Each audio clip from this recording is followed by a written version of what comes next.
In today's world, AI is seemingly everywhere. It might seem overwhelming to figure out how to use this technology to your advantage with so many tools, software, and misinformation floating around.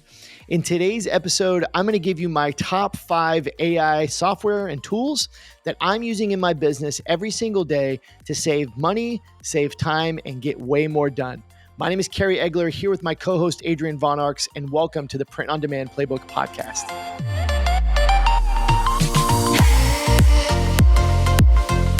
Adrian, what's going on, man? Dude, I'm doing really well, as always, man. Anytime we get to come on here and speak, well, I feel like we're speaking to our listeners, even though they're not live with us. It just feels like they have a seat at the table, which is always the goal. Everyone's welcome here, and it's just always fun chatting. So yeah, man, I'm good. How about you? I'm doing great, man. Yeah, and you're absolutely right. Like we welcome your feedback. We welcome your relationship, friendship. Man, reach out to us on Instagram. Leave us a review. Shoot us an email. Whatever, however you can contact us. Just go ahead and contact us because we love to hear from you. We've had some new reviews coming in. I want to highlight one of those. So thank you for your reviews. Don't stop. If you're a new listener here or you've been listening for a while, you've never left us a review, just go to whatever platform you're listening on. Leave us a review. But I do want to highlight one of our listeners. The name is Evie Well-Rounded Wellness, I believe is how you say it. So I believe it's Evie. It could be Evie. But Evie, thank you for the review. They titled this one In-Depth Awesomeness. Come on. Boom. Love that. And the review said, this podcast is seriously great. I've been listening to it every morning when I'm walking my dog. These guys give such specific information and tips every single episode. They explain it in such an easy to understand type of way and give actionable tips for building your POD business. Highly recommends. 5-star review. Man, Evie, wow. What a great review. Thank you so much. Appreciate it very much. You're awesome. Thank you so much. So much. So in today's episode, we're going to be diving into AI.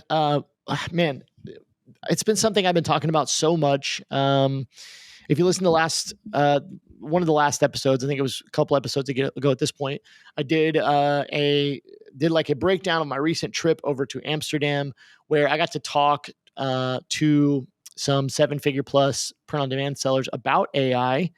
I also have been teaching classes with my students in a few different programs on AI. I've been putting out content on AI, and so it's just been on my brain like crazy, and I've been using it a ton. So I thought it would be a great idea today to take our listeners through my top 5 most used tools. I think it's really easy to get kind of lost in the sea of AI. There's so many different softwares.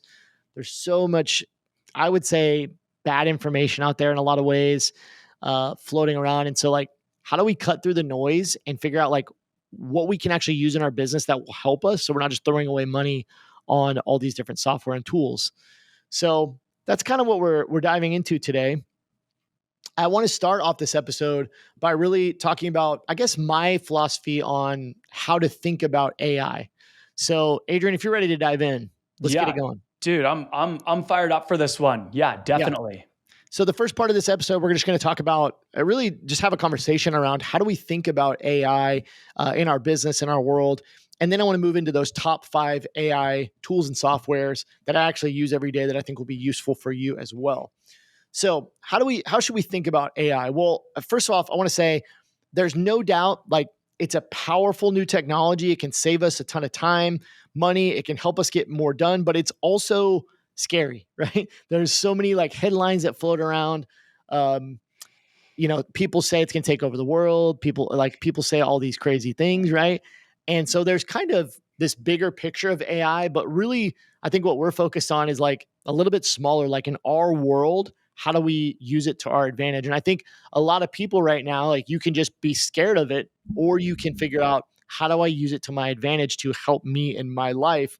And so that's how I think we should view it. There's not a lot, to be honest, there's not a lot most of us can do to affect the bigger picture of AI. Like, we don't run these big companies, right? But there is, we can use these tools to our advantage, again, to save us time, make us more money, especially in our business. And so I think instead of being scared of it, we should harness it.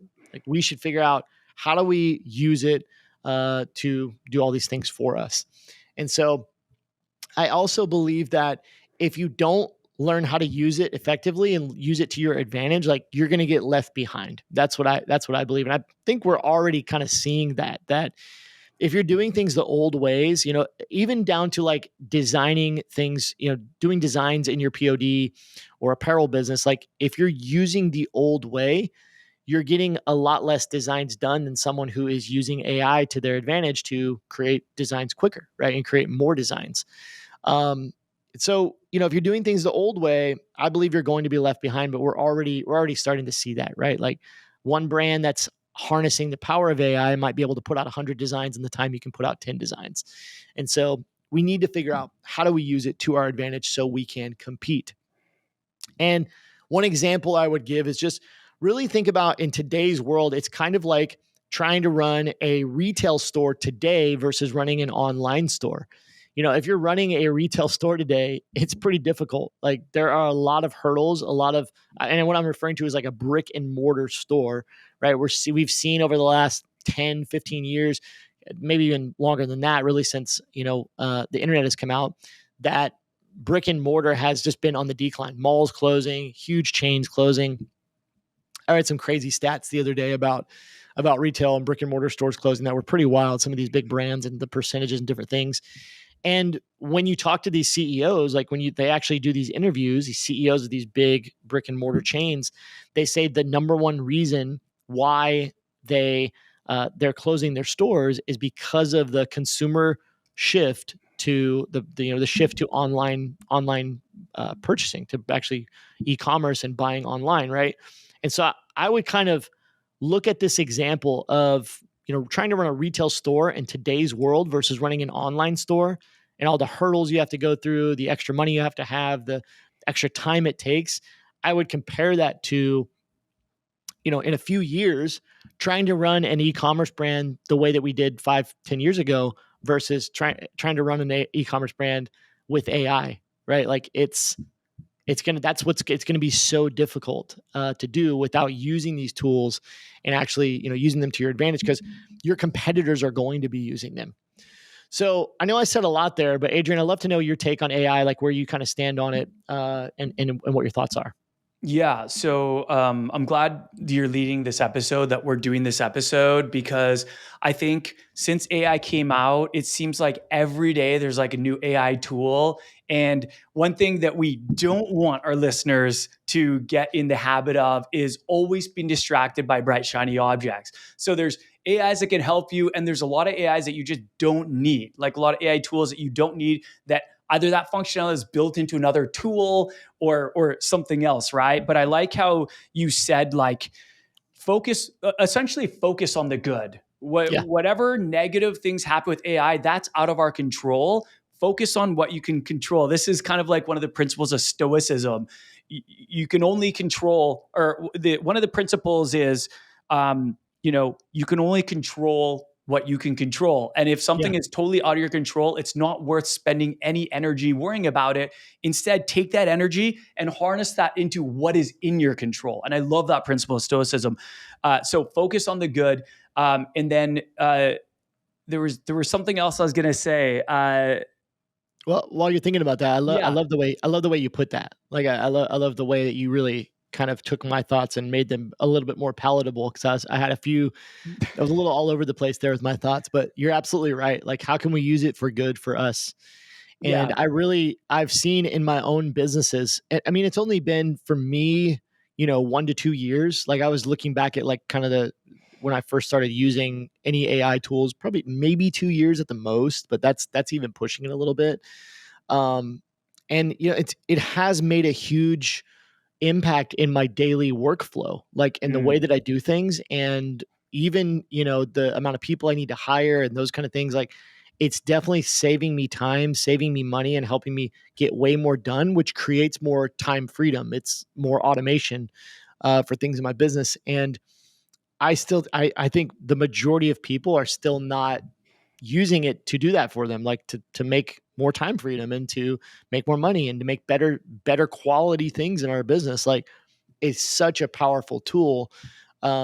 So anyways, did you I think remember what I was going hit to it? say. I remember what I was going to say. I was going to say that it's important to remember always that quality designs are better than quantity of designs alone. And so like one well-researched, validated design can make you way more sales than 100 junk designs that are just like made randomly, right? Yeah. And so I like AI for the reason of it does help you create designs faster. I mean, you even think about built-in Kittle AI, Canva AI. You can use that for design elements. That's my favorite way to use design AI design tools is the built-in like Kittle, use it for design elements to make your designs, right? But I just want to just lean into the fact that quantity is good, but quality is better. If you can do both, amazing. But a couple of quality designs are way better than a bunch of junk designs. So I just wanted to note that for listeners. Yeah, I mean, that's a good point. And one of the things that I would say is, and that I think is maybe a little bit shocking for some people listening out there, like you may have this image in your head if you haven't actively been keeping up with how fast AI is moving and what the advancements are. You may have this idea in your head that AI is just creating like crappy things that aren't any good. Number one, that's not the case anymore. And number two, it's advancing so fast that it's just getting better almost like weekly. You know, it seems like, oh, there's a new version out, a new language model. And so what I'm finding is now most of the things that I'm creating, specifically design things, but also like written copy and different things, you know, written content is better than I would do on my own. Like I can't create designs as good as AI is giving me. I can't write content as good as AI is writing for me. That's what I'm starting to find. I know that's a little bit of a scary thing to say, and I think you should always put your own human flavor on it, right? You should always kind of make sure it fits your style and that you have that human element with it. But it can help you do both. It can help you create the quantity, but then also in many cases, especially if you're not an experienced designer, right? When we talk about design specifically, there's so many other parts of AI, but we talk about design specifically. If you're not an experienced designer, like it will help you create better quality designs that could sell better. It doesn't eliminate the need for doing design research like we talk about a lot, right? Doing Right. design research before you create designs, but how can we use those together? Like do the design research, then use the AI to help us create designs based off of what we found. And so I think it can be an assistant in creating both good quality designs and more quantity in general. Totally. For sure. So with that being said, I want to move into my top five, kind of the main portion of this episode. My top five AI tools and software that I use every single day. Like these have changed my workflow, and I really love all of these. Some way more simple than others. These were just really as I was looking at, okay, what do I use the most? Because there's so many AI softwares. What am I actually using the most? And as I wrote these out, these five softwares, the goal here was I want to help you as the listener like figure out what software do you really need that will actually be useful, and what are the different things that they excel in, not just like a bunch of softwares that all do the same thing, right? Like that's what I didn't want on this list. I didn't want to put I'm not going to put a bunch of different chatbots, that all do the same thing. Like what are the five softwares I'm using the most, and what are the different ways I'm using them that you can also use them in your workflow? I think the last thing we need is more software. Like we don't Right. need a Oh bunch more man, dude. subscriptions, right? It can get So so overwhelming for yeah, people, for everybody. And there's so many options. It seems like there's a million solutions for everything. I think a lot of people don't realize that a lot of tools have like meet multiple criteria. And so they get another one, not realizing that that is actually built into this other one that they're also paying for or using. So yeah. yeah, and that's what's interesting is like a few of the tools on here, they do some of the same things, but they don't excel in the same things. So some of these softwares on here, it's like, oh, well, the reason I have this and this is because this one does this thing way better than this other software. So I could have made this list 20, 30, 40 long, but I hopefully I can help our listeners cut through the noise. This is just five tools I think are very useful and beneficial. I'm Does that glad you sound- narrowed it down to five. I think that your top five. That's awesome. yeah. We don't want to overwhelm people. Yeah. These are ones I'm actually using on a daily basis. So let's go ahead and get into it.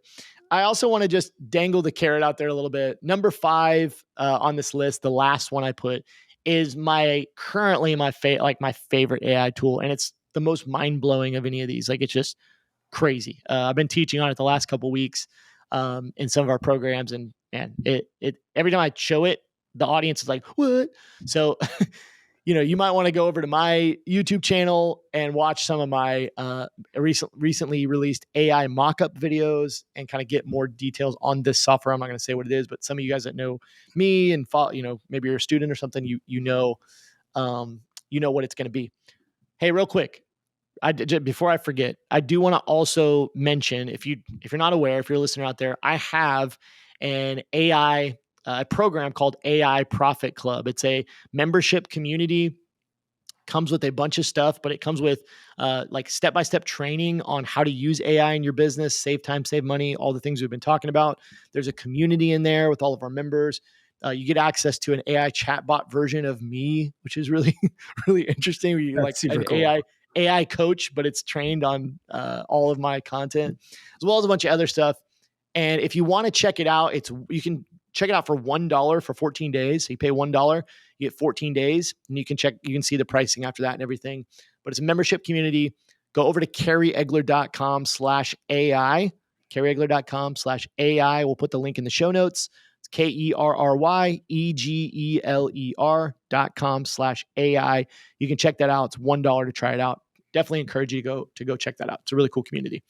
So let's get into it. Number one is, no surprise to anyone, Chat GPT. The OG. The OG. Isn't it funny that we're like the OG and it's like Yeah. AI? It's like this brand new thing. Yeah. It's like a year or two that people have been hearing about it. Yeah. I said that a couple of days ago on some stream or call or something, and somebody was like, "We're calling it the OG now?" Like, what? Crazy. It kind of is. Like, don't you feel like that was like where AI, that was like Absolutely. the domino that fell and just opened up the floodgates? Yeah. Oh, for sure. For sure. Yeah. So it's been out for a couple of years at this point. Here's what I want to say about ChatGPT to start. There's been a lot of other, similar chatbots that have come out, uh, like ChatGPT. Essentially, and if you don't know what it is, it's an AI chatbot. It can do a bunch of things for you. It can provide you with information. I could not. There is no way I could even say all the things that it can do. I mean, it can write code. It can write software. It can create images. I mean, it can do like insane stuff. Um, but there are a lot of competitors to ChatGPT now. You got Claude, you got Copilot, you got Meta AI. I mean, there's like a bazillion of them. I'm not saying ChatGPT is the best. I'm just saying it's the one I like. So, I even know some of our students use other chatbots. There's Gemini as well. So Gemini, Claude, Copilot, Meta AI, they're all trying to copy what ChatGPT does, and some of them do other things better. For me, I've gotten really comfortable with ChatGPT, and I really like what it gives me, so I just stuck with it. I've tested a few of these other ones. I think they're great, but I just go back to ChatGPT. So that's not to. The reason I say that is because you may find one of the other chatbots that I mentioned are better for you. They essentially do most of the same things. They all have little tweaks and different things, but for me, I've just continued to use ChatGPT and I like what I get out of it. So to give you the pricing really quickly, the pricing is really interesting on ChatGPT. They've recently changed it. It's kind of weird. So I have the ChatGPT Plus version, which is $20 per month. It's usually either free, you have a free account, or you have the $20 per month version. I have the GPT Plus. It's hard to tell you what the differences are on both of those, because what they recently changed was they made most of the Plus features available on the free plan, which is kind of like, why are we paying $20 a month? So I know a lot of people recently have been canceling their $20 per month plan. I've kept mine. Essentially, for the most part, the difference between free and the plus version is, on the free plan, you have some daily limits on how much you can use their newest language model, and you are lower in the priority. So some of the things move a little bit slower. Essentially, most of what you're going to be doing is on GPT 3.5, where the newest version is 4.0. So on the plus plan, you're going to get like the priority. So you're going to get super fast results. You're going to have basically unlimited access to the 4.0. And so there's some other things that might be limited, but it's actually kind of hard to figure out what they're limiting. It's really weird, but actually for most people, I think the free plan is great for what you might need it for. Um, so the ways that I'm using Chat GPT to kind of break those down, I've got three different things here. The first one that I'll mention is the simplest way that you can use it is just asking it for information or using it like a search engine. Mm. So, just asking it what's the news today, or you might like what are the symptoms of this, or different things like that you might ask to a Google. It can pull current information, but it's also trained on past information, and so it'll essentially give you in a conversational like tone any information that you would need on it from like a search engine. I'm actually really starting to prefer it to something like Google. I really like the format and just how it kind of responds and how you can kind of have a conversation, have follow up questions with it. I love using it for this way. This is kind of the most simple way to use it. One other thing I'd mention is get the app on your phone, like get the ChatGPT app on your phone, as well as like any of the AI, pretty much any of the AI softwares I'm going to mention. If they have a phone app, I find the phone apps really, really useful. And so I definitely like the ChatGPT app. And so that's kind of the first way that I mentioned is just the most basic way, is just really replacing like a Google. And I think most experts think that these kind of AI chatbots are going the way of replacing your search engines, because there's not much you can do on a search engine that you can't do on an AI chatbot. And usually you can do way more with the AI chatbot. So that's kind of the first most basic thing I would mention. The second thing I would mention is honestly probably my favorite way to use ChatGPT, and that's idea generation. So, man, it's just so good. Like it blows my mind. But there's many different ways you can use it for idea generation. But so let's just talk about a few of them. The first, and I think probably most useful for our audience, is like slogans, maybe t-shirt slogans, different things like that for designs, like asking it for slogans within a niche and then following up on that with follow-up questions to tailor it towards what you need. You can ask it for unlimited ideas. I mean, you can start with 10, you could ask it for 50 more. You can tell it make it funny or make it, sad or whatever. But asking it for like t-shirt slogan ideas inside of a certain niche or combining niches together. I mean, let your mind go wild. Anything you can think of to ask it, it will kick back ideas and slogans and different things for that. Anything you want to mention before I keep going, Adrian? No, I use and love the free version of Yeah, it's ChatGPT, so great. I can vouch for the benefits. Yeah. It's unreal. Yeah. So, And again, most of these things I'm talking about, like the things I mentioned so far, you can do this with any AI chatbot, and there are many other good ones. Um, even things like business ideas or names for your business, like as you are working through these details, especially at the beginning of your business, or maybe you're wanting to start another side hustle or whatever the case may be, like talking to it, having a conversation with it, and asking it, hey, what are some other business ideas? What are some names that could potentially be for these businesses as you're creating a print on demand or apparel brand? Like using it as an assistant. Again, you don't always have to use it. You don't have to at all use it for what it gives you on face value. You can put that human touch on it. You can change it around. You can coach it to give you back results that are closer to what you might want. But I find it is very useful in this way. And I think that one other thing I want to mention, I don't know if this will come off and sound too like I don't want this to sound bad, but one thing I just want to mention is the reality of what we do. Myself, Adrian, and most of our audience is like we are like solo entrepreneurs for the most part. Some of us have teams, but even like myself with a team of, I don't know, 4 or 5 people, like that none of them are here in my office. None of them are here with me on a daily basis. They're all remote. And now even big companies, all their employees are remote. And you might have hundreds of employees around the world that are remote. And what it does, in my opinion, is like there's a lot of lonely days. Like just being honest. Like, and the reason I bring this up is because we talked about this a lot at the Gelato Summit that I was at. I talked about this when the conversation came around AI. What I'm not saying is for AI to be like this companion that is going to solve your loneliness. That's not what I'm saying. But what I am saying is it's hard to get around people that are doing the same thing you are doing, especially in your local environment. So like here in Tulsa, where I live, you live in Arizona, like how often, Adrian, do you meet in person, or do you even meet people in person that are doing the same thing you're doing, like e-commerce? I mean, for Very real, rarely. very I've rarely. actually met more students. I've met Yeah. up with more of my students that are not from Arizona, like when Yeah. they're in town visiting, than I have actual e-commerce entrepreneurs in Arizona. Yeah. So that just goes to say something.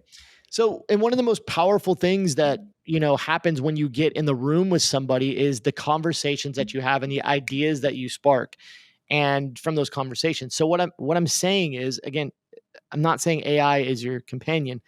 Like it's not like it's obviously it's not human, but it gives you access to those kind of conversations like on the go all the time, right?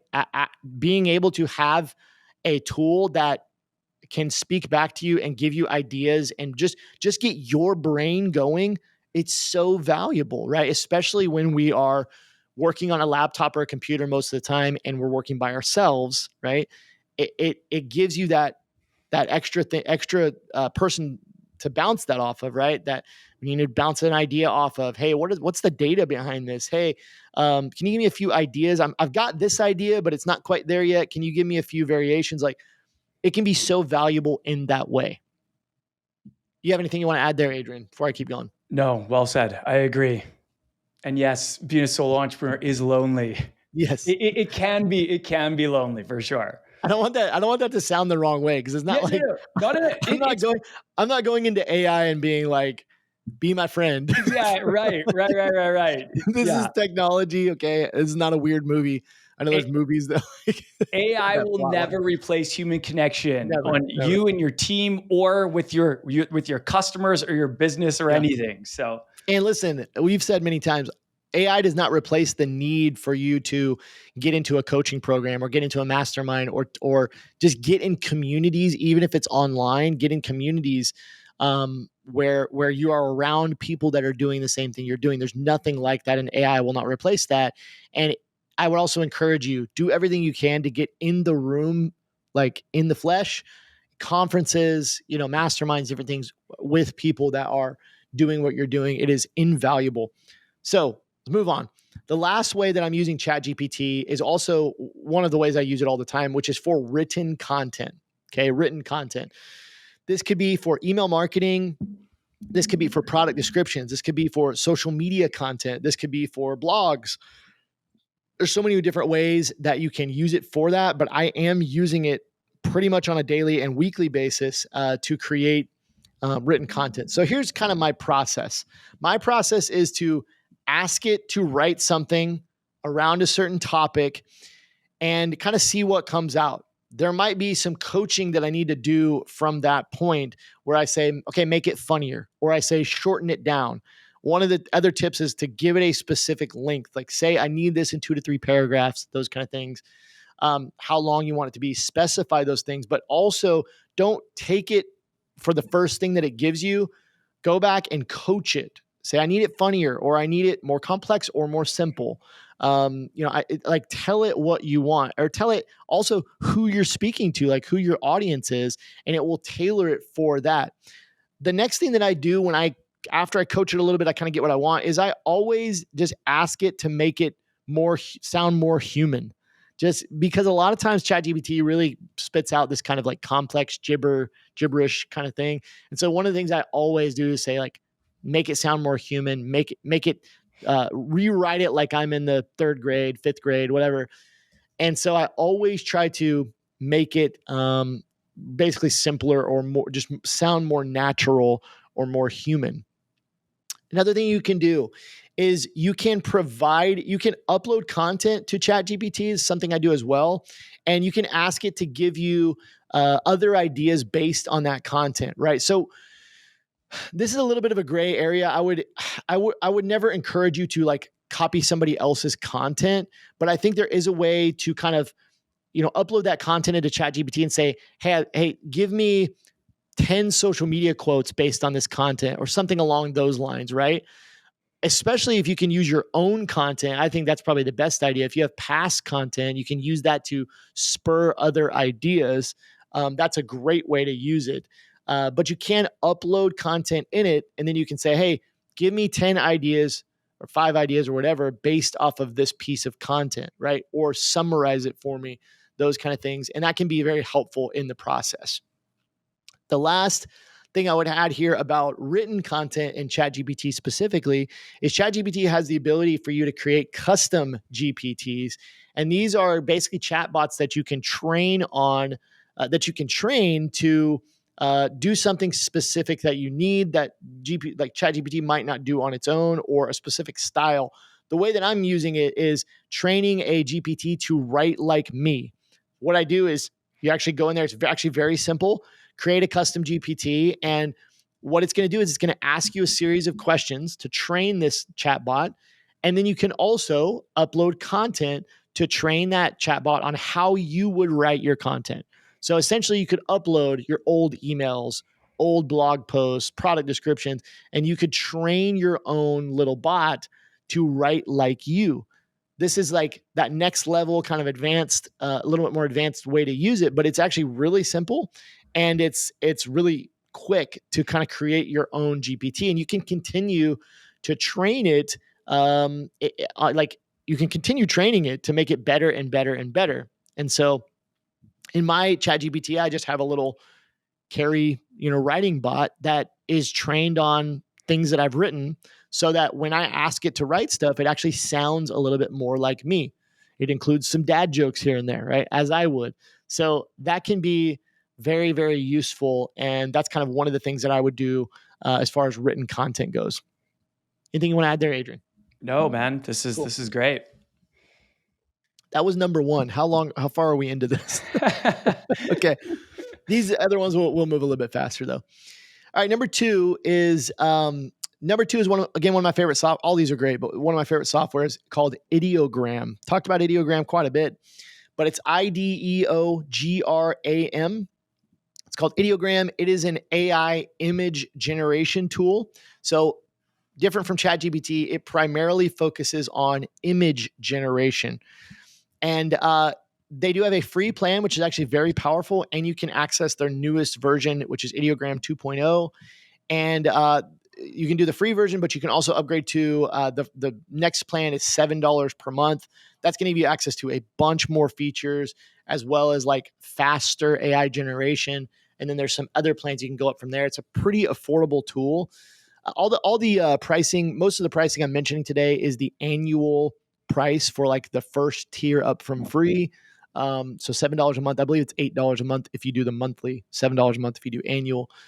But Ideogram is an AI image generation tool. So why would you need Ideogram?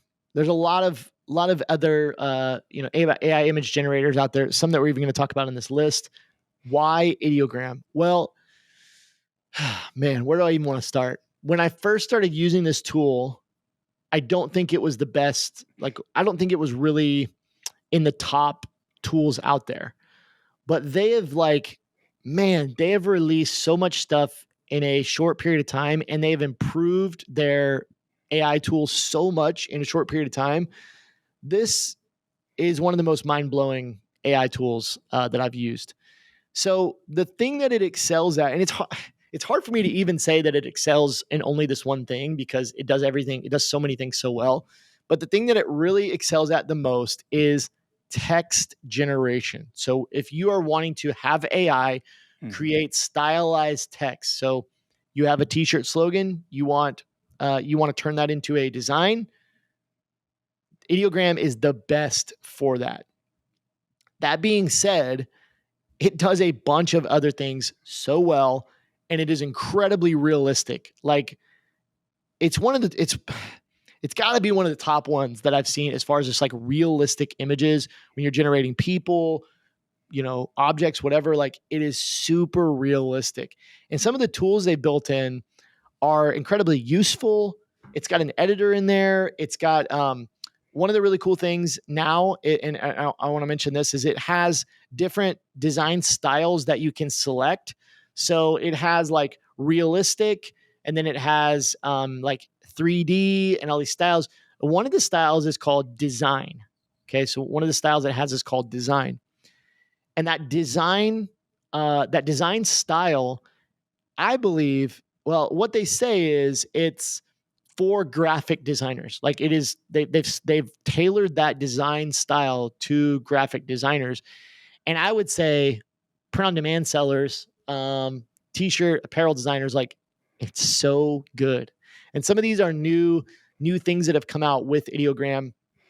They've recently released ideogram 2.0, which is their newest language model, and the realism and the text generation, as well as like the new stylized features with the design style and the other styles as well.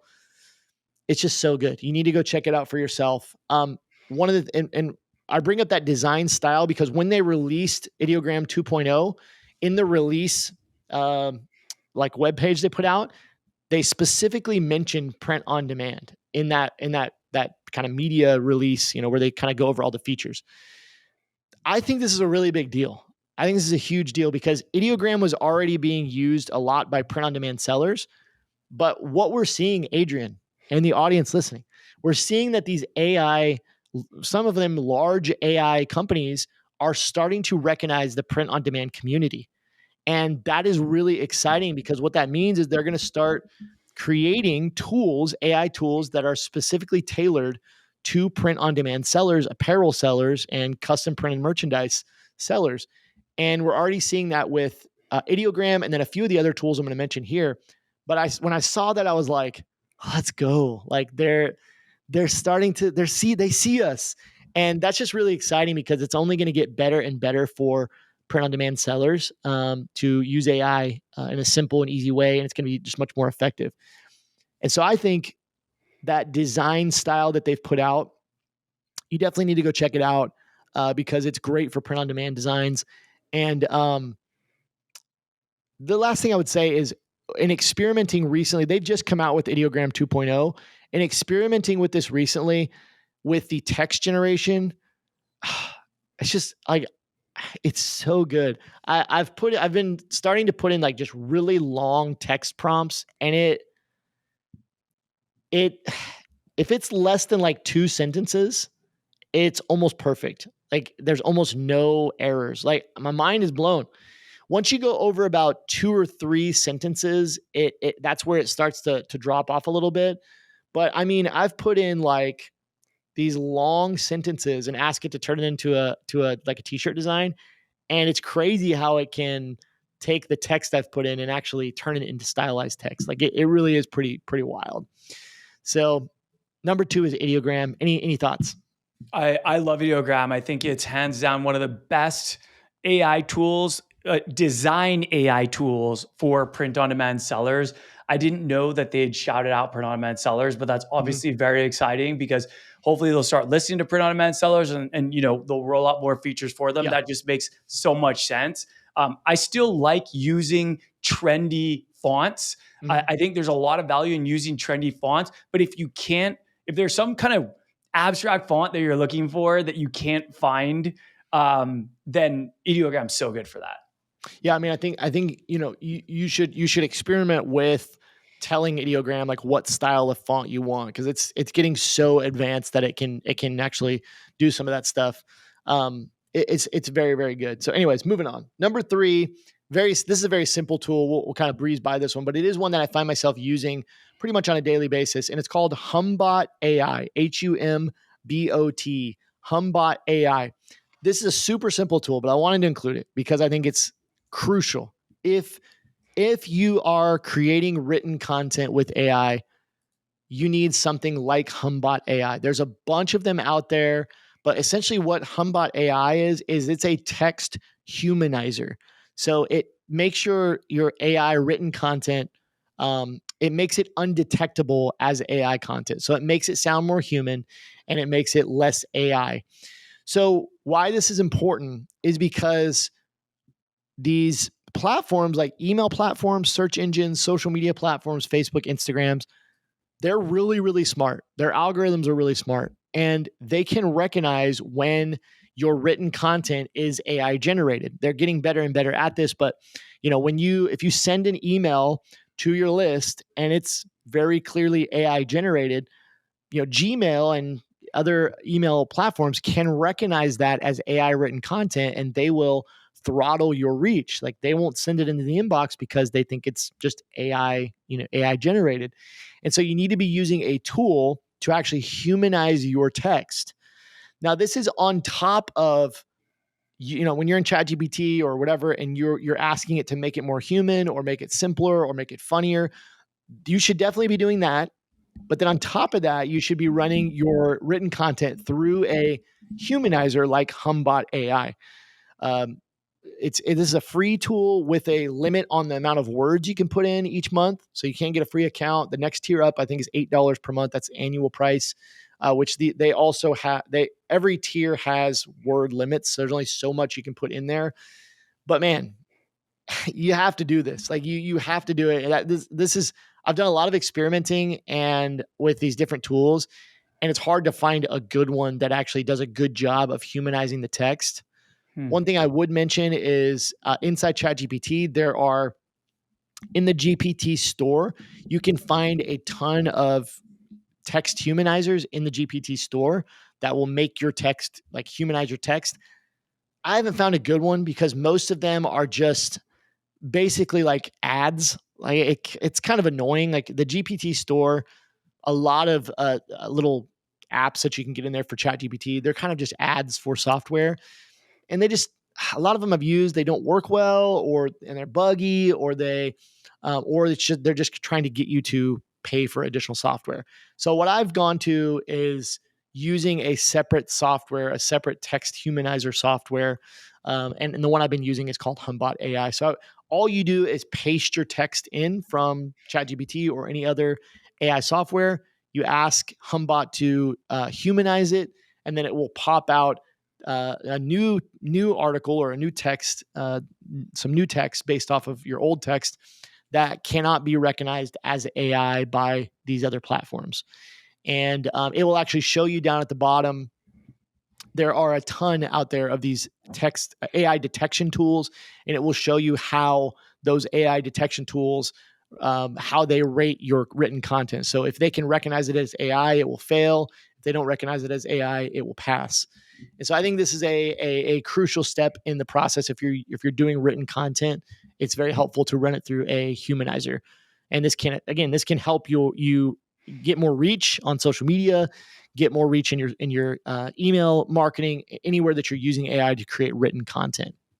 That's interesting. I never use exactly what ChatGPT gives me. If I'm like, oh, write an email welcoming new subscribers, right? I'm not going to take exactly what they've done. I'm going to alter it and speak in your language, right? Your brand's personality, your brand's language. But what you're saying is you could take it as is from ChatGPT, plug it into here, and then send that email, and it's like a 0% detection rate, or like, how Basically, what it's accurate is going to it? do is it's going to reword your text a little bit so that it doesn't sound Okay. like AI. It's just going to make it more human. Okay. The only problem, like, if you said, you mentioned you're not using it exactly like you get it from ChatGPT. That's Right. good, but if you ever run it through, if you go to like a software like undetectable.ai, actually, if you just go out to Google and or ChatGPT, and you just put in AI text detection, there's a ton of tools. And so you go in and you paste in your ChatGPT, and most of them will tell you what percentage is recognized as AI written content. So the only problem with like what you would be doing, Adrian, and I've done this as well, so it happens. But is if you're just altering parts of it, then you could still have like 60% of your article recognized as AI, right? 30% of your article recognized as AI. So what a tool like Humbot will do is it will reword and rewrite your entire article to where it's, in most cases, 0% AI written. It will not be detectable by software or the Gmails, the Googles, the Facebooks, Instagrams, TikToks of the world, because they all have algorithms that can detect AI written content and will throttle your reach.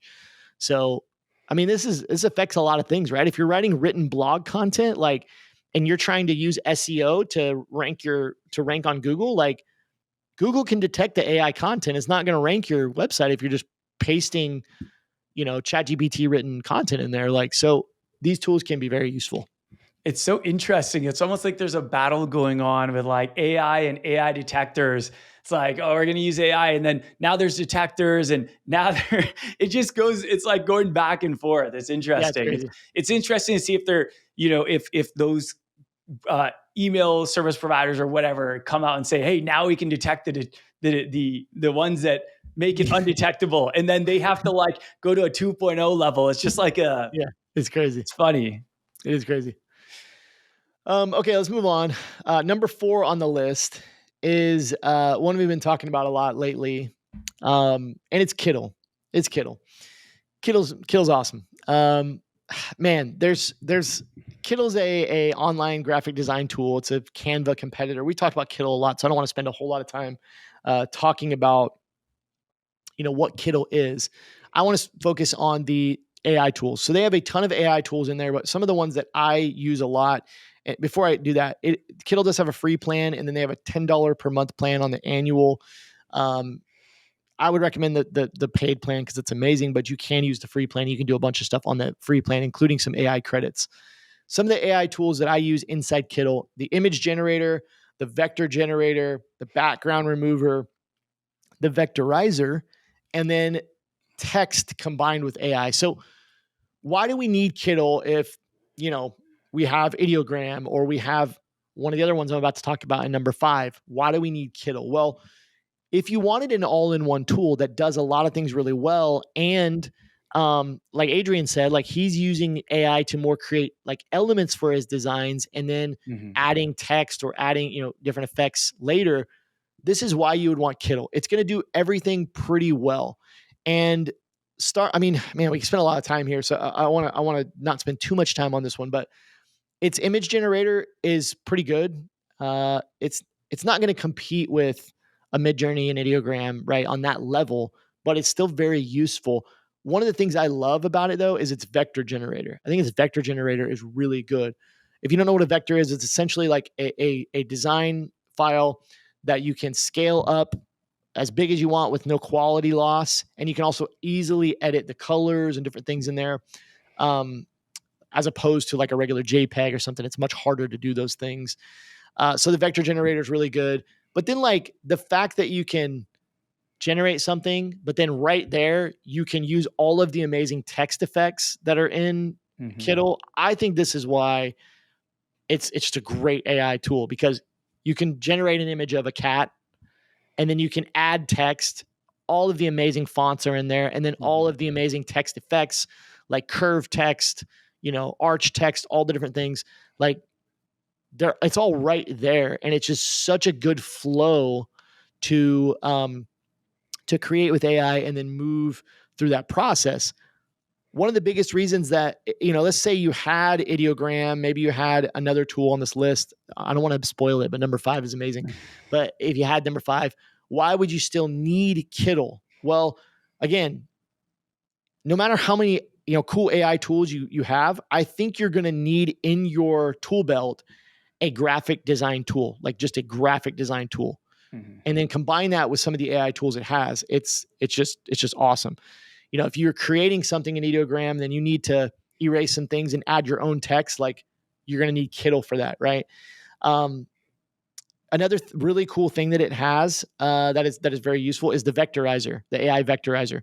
If you bring in something, a design from somewhere else that you've bought, that you've created somewhere else, and you want to turn it into a vector, like you can literally just press a button and it just turns it into a vector, which is awesome. Like it's so cool.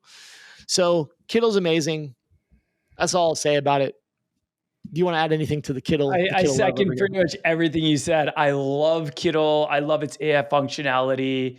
And yeah, I definitely agree. Like anyone that wants to start a t-shirt or apparel business, I'd be like, get either Canva or Kittle as a core tool, like as a core design tool. But purely in terms of design functionality, the other thing I want to mention, which I'm such a huge fan of, I think you're a fan of too, Kerry, is the design templates in Yeah. Kittl. They're so nice because they're created by professional graphic designers who know, like, who have that eye for detail.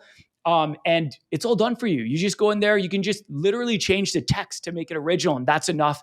Just use that as is. Change some colors if you want, add elements and whatnot. But I like what you said. Like, my favorite way to use Kittl is to use the AI for design elements that I can't find in Kittl, and then use the trendy built-in text in Kittl and put those texts around the design element or the design graphics. Yeah, it's really good. It's really good. And I Yeah. specifically wanted to mention that the AI tools are very useful. Like I just find them very useful. Um, so the AI, the reason it's on this list is because the AI is really good. But then when you add in all the other things it has, like the templates, the text effects, I mean, it's got a bunch of other stuff. It's really just like a tool that I think every print on demand or apparel seller needs in their tool belt. It's really good. Okay, moving on to number 5 and our final, my final tool that I am using all the time. And then we'll have a few honorable mentions that I'll just mention briefly at the end. Is Recraft AI. Recraft AI. This is the most mind-blowing new tool. I've been talking about it everywhere. I've been doing shirt school classes. I've been doing AI Profit Club classes. I've been doing content. Just my mind is blown for a few reasons. So first of all, what is it? Well, it's basically, actually the way that they describe it is AI for pro designers. AI for pro designers. Now, the only word I hate in there is pro because it's actually really, really simple, but it's an AI graphic design tool, but it's like it's built for people like us. Like when you're using it, you're like, oh, this makes sense. Like this stuff, like it's actually a very simple software, a great layout. But it has a lot of features that you can't find anywhere else. And the best feature that it has is its mock-up functionality. And that's why it's on this list, is because it really excels at the mock-up area. Adrian, have you seen this tool? Have you heard me talk about it? I have not yet Okay. heard you talk about it, and Okay. I'm just looking at it right now. Okay. So I'm Well, excited to hear more about it. yeah. So essentially, what it does that is just absolutely mind blowing is it is the first tool and really the only tool that I've seen that can create, it can do two things really insane. It can create place it like mockups from AI, like with the click of a button. So when I say place it like mockups, meaning a mockup that you can then just add your design on and it looks like it's actually on the product, like realistically laid on the product. Here's the other crazy thing. It can also, with a click of a button, it can turn any photo into a realistic place it like mockup, meaning you can load a picture of your wife on there and hit a button to convert it to mockup. And then you can just add your design on like you would in like a place it style mockup. Dude, So it that's creates so this cool. realistic mockup. It is mind blowing to see. There's so many things you can do with it. So can I just ask you a question about it, Kerry? Yeah. Because I think other people are going to want to know too. I just want to make sure that we're clear on this. So you're saying I could take a photo of my wife wearing like a blank black t-shirt, and then I can upload that into here, and then I can throw one of my designs on there, and it'll make it look realistic on that blank black Yeah. t-shirt.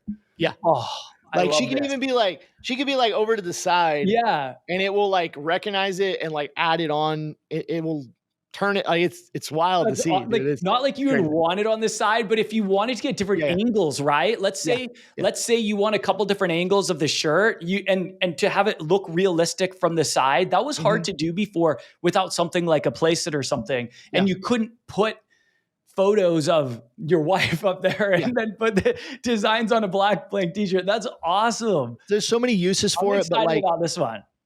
so for you, for somebody like you, like I know you like to get a lot of mockups from Etsy or Creative Yep. Fabrica. So Yep. you can use Recraft and Yeah. you can just load those into Recraft and instead of having to like lay your design on top in Canva or instead of having to like use Photoshop to make it look realistic and do all the extra work, you can literally just upload that Etsy mockup into Recraft, hit convert to mockup, and then it will make it super realistic looking. That's amazing. It's pretty mind blowing. But then you can also generate mockups inside Recraft, which are really good. This is where I wish we were sharing screen on our podcast, but like let's say you want a mug, a blank mug sitting on a wooden table, with windows in the background of a house. Like you can generate that in Recraft, and then you can turn it into a mock-up and then just like add your design on the mug, and it will just it's the mugs are really cool to demonstrate with this feature because it like wraps around the side, the design does, and it does it so good that it like blows my mind every time. I'm like, how does it do that? Um, but I mean, there's so much that you can do with this. So let's say you generate that mock-up of the mug sitting on a wooden table, and there's windows in the background. And you're like, I don't like this look.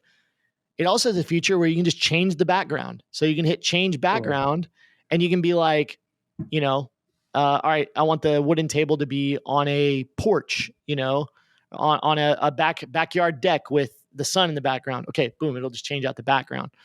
It's got an eraser tool where you can erase things and then replace those, kind of like you could do in like Adobe Photoshop, but really, really simple. And then it has, oh man, all right, I gotta tell you this last thing I did in there that was just, it was so good. I demonstrated this last week for some of our students, but the last thing I did that was so good. Again, I wish you could see this on your screen. And I did this to really like demonstrate this. There's some amazing ways you can use it, but I'm not telling you to copy a design, but I was like, I wonder if it can do this, and it blew my mind. I went to Etsy. Okay, I found a image, or I found a design that was like this bear with inside the bear was like trees. It was like an outdoor design. Somebody was selling this design.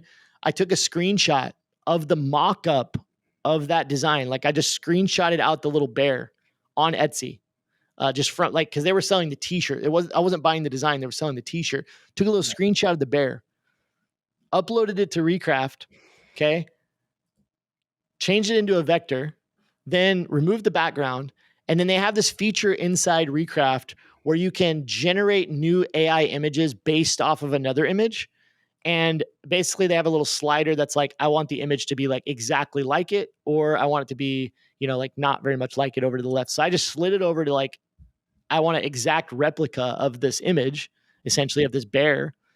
And I just put in the text prompt, like a bear design, and it popped out 4 variations of essentially a new design based off this bear design it's like a bear outline with like trees in it and stuff, like this landscape in there.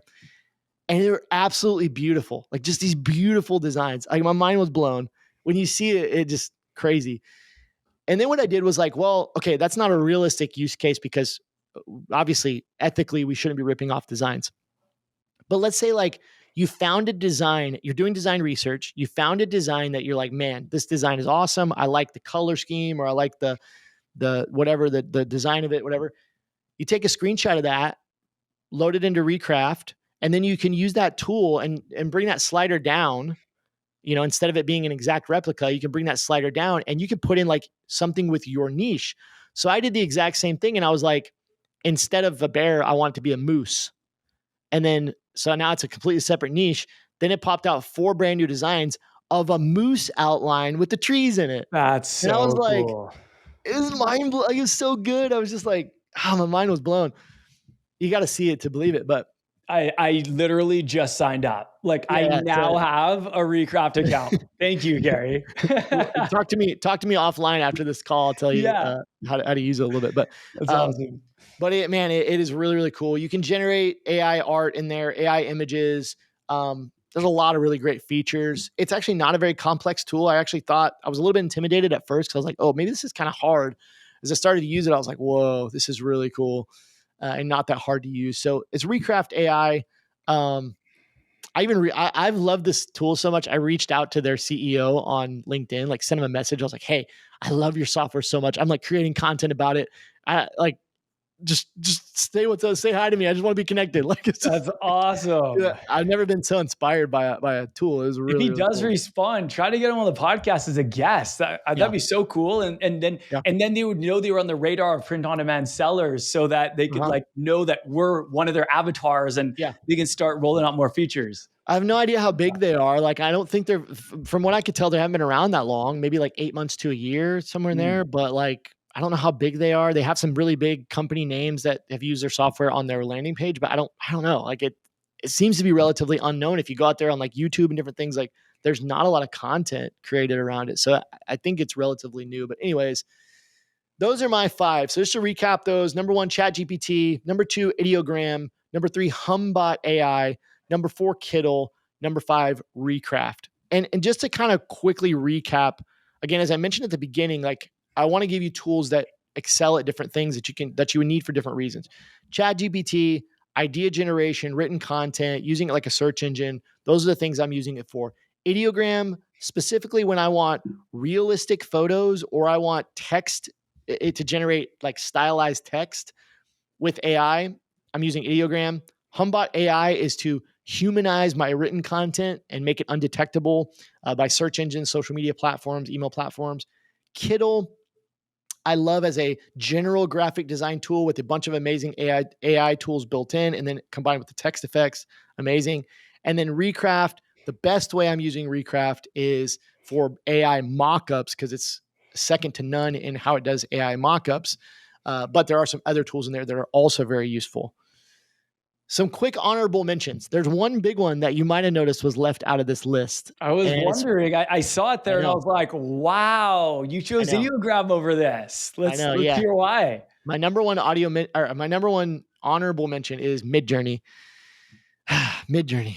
I don't know, man. I still have a Midjourney subscription. I love Midjourney. I think it's incredible. I just found myself not using it as much, mainly because Ideogram and Kittle are really, really good. And then with finding Recraft, I honestly I think Ideogram, as far as like realistic people, it does about as good a job or better than Midjourney. And I don't know, man. I just haven't I've been gravitating towards those other tools, Recraft, Ideogram, and then even Kittle, where I just really haven't needed Midjourney, if that makes sense. Like as far as like just creating beautiful artwork and beautiful AI images, I think Midjourney is probably still the best, but I've been shocked by how good Ideogram is as far as like beautiful images, realistic images. Like it's pretty good. So Midjourney is still amazing, but I just found myself gravitating away from it, not using it as much as of recently. Some other mentions are Claude and Meta AI. So uh, these are chat bots that are also really good. I mentioned those earlier in the podcast. I specifically wanted to mention Claude because we have a student, his name's Tommy, who told me that he uses Claude and loves it. And I've heard from a lot of other people that Claude is really good and excels at a few different things. So check out Claude as a chatbot. Meta AI is Meta's AI chatbot. Meta AI is completely free. It's open source, and it will create images. It does most of the things that ChatGPT will do. It's really good. Like I really have liked it. Leonardo AI, it's an image generator, but more of an advanced tool. It's got a lot of options, a lot of features. Recently acquired by Canva. It can be good for a lot of. I know a lot of people love it. It's not been my favorite, but I think it is one to look into. And the last honorable mention is all of the Adobe AI tools. I have found these to be pretty good, just haven't worked them into my daily workflow because I just prefer these other tools. But they have an online AI image generator, which is pretty good. And then inside Photoshop with like the generative fill features, it's pretty incredible. It's one of the more advanced AI tools. If you're a Photoshop fan, if you're an Illustrator fan, or just an Adobe fan, their AI tools are pretty awesome. So that's what I got. Any final thoughts, Adrian? No, man, that was good stuff. I really like that you chose the top 5, and that there wasn't a lot of the same that do the same things. Yeah. The one tool that I actually find myself using a lot alongside ChatGPT, I toggle between the two, is I use a couple, but the one I use most is Google's. So I use Google Gemini a Yeah, Gemini's lot. really good. And sometimes I'll run a Google search. I'm like, oh, this is so old school. And so I'll jump into Gemini and ask the same question. I'll get a way better answer. Yeah. So I'm finding myself using Gemini more than I'm actually using Google in a lot of cases right now. Yeah. So I just wanted to mention that one. You kind of mentioned it earlier, but it is really helpful. I feel like it's actually better than running a Google search in a lot of ways. So yeah. Good stuff. Yeah. All right. Well, thank you so much for listening today. We'll see you in the next one. Peace.